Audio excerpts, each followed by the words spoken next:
Bonjour à tous, ravi d'avoir comme invité aujourd'hui le président du groupe thermal de Bourbon-Lancy en Saône-et-Loire, mais pleinement dans l'Auvergne thermale. Bonjour Didier Monsu.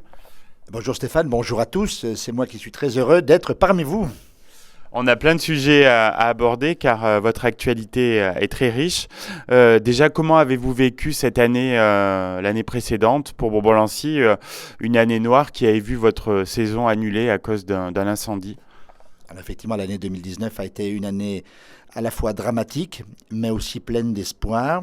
Et je dois avouer que la solidarité qui s'est créée autour de nous, que ce soit par les habitants de Bourbon-Lancy, que ce soit par nos propres curistes, et puis que ce soit par tous les collègues de l'Auvergne qui nous ont soutenus, je peux vous garantir que ces moments de détresse que nous avons vécus ont été finalement vite oubliés pour renaître et puis dire que cette grande famille du thermalisme en Auvergne nous a permis de nous reconstruire et de repartir encore plus fort en 2020, tous ensemble, pour que le thermalisme en Auvergne soit encore plus que jamais le leader et je dirais la locomotive du thermalisme national.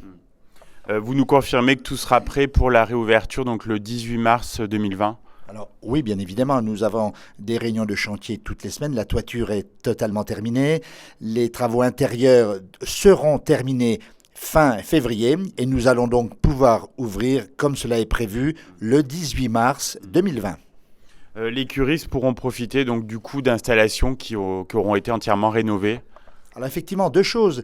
Les premiers travaux que nous avions faits au cours de l'hiver 2018-2019, 1 million d'euros quand même pour la rénovation totale des réseaux d'eau thermale, et puis la piscine G qui a été totalement refaite, toute neuve bien évidemment, plus fonctionnelle, plus agréable, plus lumineuse. Et puis, bien sûr, pour toutes les installations qui ont été détruites et par les flammes et par l'eau, bien sûr, cela sera tout neuf. Nous en avons profité pour, je dirais encore, être plus pragmatique, plus à l'écoute des remarques que nos patients, nos curistes, nos clients avaient pu nous faire. Donc oui, de belles installations qui vont nous permettre, bien évidemment, d'être encore au plus proche de nos patients. 2020 sera une année festive à la place de 2019, donc on se met sur son 31. Alors effectivement, les 30 ans étant passés, cette année c'est ma 31e année effectivement au terme de Bourbon-Lancy avec mes collaborateurs. Et nous nous sommes déjà mis sur notre 31 pour accueillir nos curistes et cette année sera ponctuée d'une quantité incroyable de manifestations, de fêtes, je dirais de joie et ça sera effectivement une belle année pour tous, une année de solidarité, une année d'amour entre les curistes, nos patients, nos clients et puis le personnel, les collaborateurs. Je crois que la force du thermalisme, c'est avant tout et en tous les cas pour Bourbon-Lancy et pour l'Auvergne que je suis fier aussi de représenter à travers le GIE, eh bien c'est la passion de l'humain et je crois que le thermalisme sans la passion de l'humain ne peut pas être efficace. Votre objectif, c'est de vous positionner comme une vraie station de pleine santé. Bien évidemment, depuis de nombreuses années, c'est ce qui nous passionne à Bourbon-Lancy.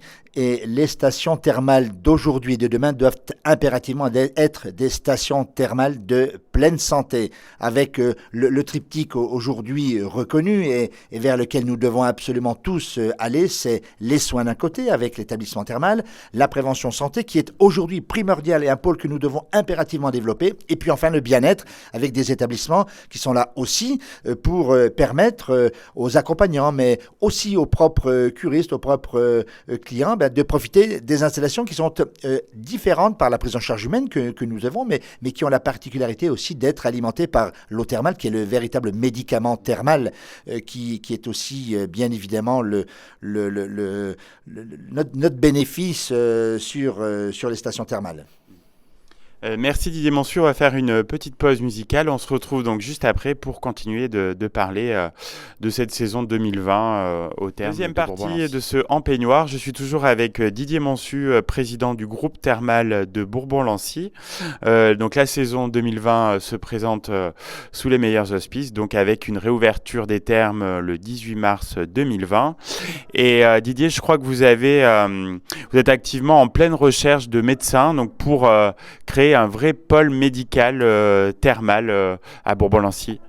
Oui, c'est vrai que nous nous sommes rendus compte que en recherchant, en recrutant des médecins libéraux, nous avions énormément de mal et que quand nous avons proposé une fiche de poste de médecin salarié, il y a eu beaucoup de personnes intéressées. Effectivement, le but pour nous n'est pas d'avoir seulement des médecins qui prescrivent, mais nous voulons vraiment des collaborateurs qui puissent être au quotidien avec et nos propres collaborateurs, agents de soins, et puis nos patients. Alors, c'est un petit peu prématuré d'en dire plus parce que la saison ouvre le 18 mars. Nous aurons un petit peu plus de recul en cours de saison, mais nous pouvons d'ores et déjà dire que cette station thermale de pleine santé, elle va prendre effectivement encore plus de valeur avec un pôle prévention santé, pôle médical qui sera encore bien plus renforcé et qui nous permettra d'être sans aucun doute des leaders au niveau de cette activité thermale et de ces stations thermales de pleine santé qui est un projet auvergnat, qui est un projet d'Auvergne et qui pour moi est sans aucun doute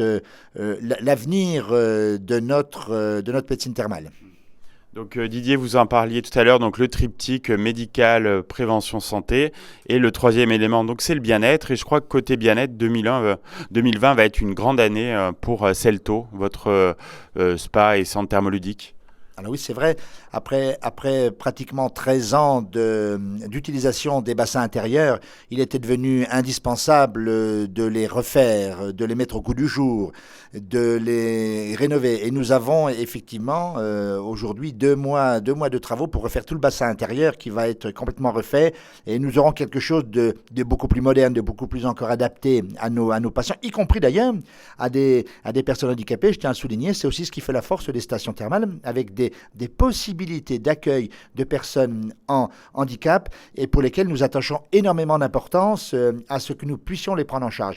Et puis, toujours pour continuer avec ce centre de bien-être Celto, nous avons également un agrandissement du bassin extérieur qui, à travers plusieurs choses, d'abord, une chose exceptionnelle, qui va être la couverture totale de ce bassin extérieur, mais qui pourra, et c'est tout l'enjeu bien évidemment, être découvert à tout moment et pouvoir profiter, écoutez, ou du soleil ou de la neige, et quoi de plus agréable quand vous êtes dans un bassin extérieur avec la neige qui est autour de vous. Et puis, je crois que quand nous aurons réussi ces deux enjeux, ces deux travaux, nous aurons effectivement un centre de bien-être qui sera très performant et qui nous permettra pratiquement de doubler la fréquentation de ce centre et d'être une nouvelle fois encore, je le rappelle, cette station thermale de pleine santé en pleine expansion. Didier, vous avez récemment été élu par vos pairs président du GIE Auvergne Thermal Qualité, donc qui regroupe l'ensemble des exploitants thermaux de la région. Qu'allez-vous faire de ce mandat? Est-ce que vous avez déjà des pistes? Écoutez, oui, bien sûr.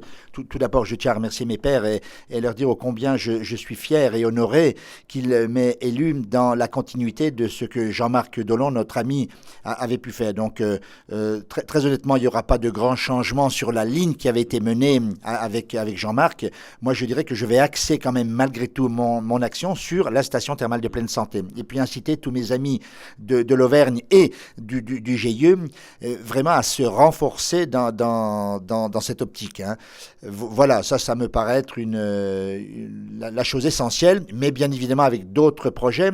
Je dirais que la force de l'Auvergne, c'est qu'aujourd'hui, avec des composantes comme Thermauvergne, comme la Route des Villes, comme le GIE, il y a une mutualisation de moyens techniques, de moyens humains qui fait incontestablement notre force et que chaque projet des uns ou des autres doivent être aussi mutualisés pour que nous puissions être encore plus efficaces dans un seul but qui est le développement de l'activité thermale dans notre région. Et puis finalement, soyons aussi fiers de participer et d'aider à ce que le thermalisme national puisse se développer. Alors Didier, vous avez déjà participé à l'émission, donc vous connaissez la question rituelle de fin. Quand vous êtes-vous retrouvé en peignoir la dernière fois? Écoutez, c'est très simple, pas plus tard qu'avant-hier, puisque, comme je vous le disais, l'Auvergne, c'est une grande famille. Le thermalisme, d'une façon générale, c'est une grande famille. Nous nous sommes tous retrouvés en peignoir pour montrer notre attachement à cette action, notre attachement à ce symbolisme et notre attachement à comment dirais-je, à cette opération, les accros du peignoir qui, à mon avis, est quelque chose qui nous rassemble tous. Et je dirais même, au-delà de ça, c'est que c'est vraiment des actions intergénérationnelles, des plus jeunes aux seniors. Et je crois que c'est une force, une nouvelle fois encore, de cette belle Auvergne thermale. Bien dit Didier, un grand merci en tout cas pour votre participation à Ampénois et on vous souhaite donc une excellente saison thermale 2020. À bientôt. Merci à vous, merci Stéphane et merci à tous.